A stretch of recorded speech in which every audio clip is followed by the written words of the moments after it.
If the ISF and LFA haven't convinced you that Lexus is serious about performance, check this out.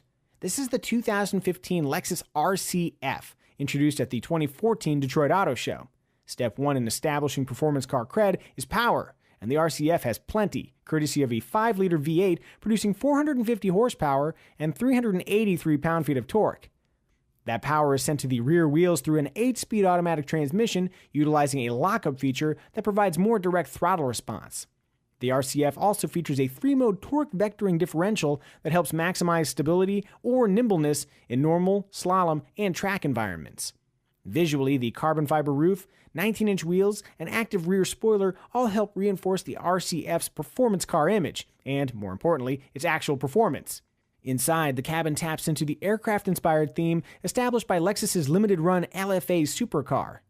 The Lexus RCF appears to have all the pieces needed for serious driving excitement. Whether all those pieces actually translate into a truly engaging driving experience remains to be seen. We'll share our findings as soon as we have the chance. For more videos from the 2014 North American International Auto Show, keep it right here.